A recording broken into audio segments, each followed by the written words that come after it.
Chapter 2 The Fire. Mick explained it one night at the fire. Dreams get caught in the webs woven in your bones. That's where they live, in the marrow there. He poked at the crackling wood with a pointy stick till the shadows were frantic against his tan face, till they slid into the long shoots of hair near the front of his mohawk, the tendrils he swept up and patted into place atop the shorter brush with the care of a pageant queen. He didn't make eye contact with us. The motley group settled into a loose semicircle around the fire, beneath the trees where he commanded place. I imagined spiderwebs in my bones, and turned my palm towards the moon, watching the ballet of bones between my elbow and wrist twist to make it so. I saw webs clotted with dreams like bat flies, and I wondered if the horses I'd ridden into this dawn were still caught in there like bugs, whinnying at the shift. Mig nudged the rounded stones placed around the perimeter of the fire with his boot. You could see where the holes in his sole had been patched up with sap and scavenged leather. How do they get that in there? Riri, now 7, was always curious and not shy with her questions. You are born with them. Your DNA weaves them into the marrow like spinners, Mig answered. The flames tried to settle, and he prodded them to dance again. He added, that's where they pluck them from. I pulled each one of my fingers into my palm and made a fist, sluenced it against the fire, flames licking around the tight ball of brown and bone. I imagined my brother tied to a chair at the school, a flock of gray-hooded villains tightening his beaded chains while they recited Hail Mary like synchronized swimmers. Mig sat, satisfied that we were all at attention, that we were listening with every cell. He leaned against the felled tree beside Minerva, who woke with his rustling. He rolled his smoke out of his precious tobacco stores and plucked a twig out of the fire with a burning ember at the tip to light it with. Old Minerva, nearsighted to squinting, lifted her nose at the smell. Her lips fell slack and she sighed. Those first few exhales were big and wasteful as Mig tried to get the damp paper to light, and smoke billowed across the clearing like messages. Everything was always damp, so we were trained to sniff out mold to keep that sickness at bay. Minerva made her hands into shallow cups and pulled the air over her head and face, making prayers out of ashes and smoke. Real old-timey, that Minerva. Meg and Minerva were the only grown-ups in our group. Meg wore his hair shaved to the skull, except down the middle, and had a mustache that only grew on the left side of his top lip. He was tall, but bent like a walking question mark, and he was short with words and patience. Meg wore army pants, alternating between 2 identical pairs, and layers of brown and green sweaters. He kept a small pouch hung on a shoelace around his neck and tucked into those sweaters. Once, when I'd asked him, he told me that was where he kept his heart, because it was too dangerous to keep it in his chest. What with the sharp edges of bones so easily broken? I never asked again. Too many metaphors and stories wrapped in stories. It could be exhausting talking to Meg. Minerva was dark, brown, and tiny like a tree stump.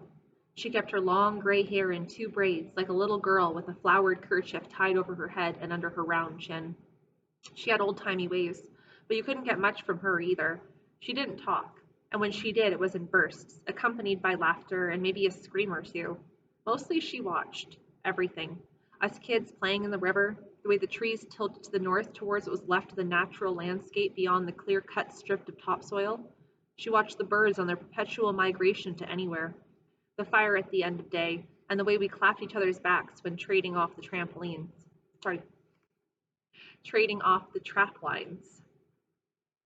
There were 7 of us in the group, 5 boys and 2 girls, not including the elders.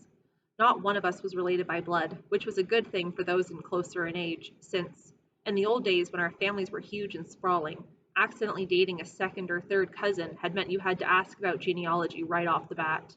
But it was also lonely, not having the common connection of grandparents or aunties like we used to have so often. There was Chi-Boy, who at 17 was the oldest boy and taller than anyone else. He was quiet, almost to the point of being mute, and skinny as a doe. He never seemed to sleep as long as the rest of us, or need as much food, and he stuck close to Mig so that when he was needed, he was no more than 1 syllable away. He came from the west, from the Cree lands.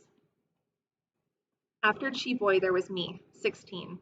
I was nicknamed Frenchie as much as my name for my people. I came from a long line of hunters, trappers, and voyagers, but now, with most of the rivers cut into pieces and lakes left as gray sludge puckers on the landscape, my own history seemed like a myth along the lines of dragons. Compared to Chi-Boy's 6+ feet, I wasn't the tallest, But I did have the longest hair of any of the boys, almost to my waist. Burnt ombre at the untrimmed edges. I braided it myself each morning to keep it out of the way and to remind myself of things I couldn't quite remember, but that, nevertheless, I knew to be true. My clothes were also burnt from the sun and wear, a mottled brown from their original tones of black. Then there were the 12-year-old twins, Tree and Ziguan, whose matched green eyes communicated without words between them. They were broader than the rest of us, with wide shoulders and heavy hands that hung from ropey arms. They were dotted with scars I couldn't bring myself to ask about. They shared one baseball cap between the two of them, changing it from head to head one day to the next. Slopper was next, the 9-year-old with the belly of a 50-year-old diabetic. His family came from the East Coast. The girls had Wob, who at 18 was practically a woman. She had a vicious keloid slash that split her face nearly in two. Then there was Riri, who came from a Métis community close to where my father had said ours used to be, who was old enough to piss in the bush and swear when we played red ass on abandoned brick walls, but who was still a child. Us kids, we longed for the old-timey. We wore our hair in braids to show it. We made sweat lodges out of broken branches dug back into the earth, covered with our shirts tied together at the buttonholes. Those lodges weren't very hot. We sat in them for hours and willed the sweat to pop out over our willowy arms and hairless cheeks. It's time for story. Mig exhaled smoke as he spoke. I watched the word story pop over the fire and spread into a cone of haze that smelled of ground roots that had acid burn just above our dark heads. Slopper struggled to his feet and started over to his tent. The youngest weren't privy to story. Not yet, anyways. Riri made the face she pulled out when she wanted something, like an extra piece of camp bread, or to sleep in my tent so I could tell her stories to keep the nightmares away. Mig just looked at her, lifting one eyebrow even higher than the other. "Aw, Mig, can't I stay for a little bit?"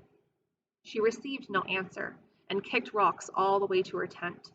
The woods grew quiet now. Even the beetles stopped rubbing their smooth shells on softened bark. Even the wind picked around their branches instead of rattling straight through.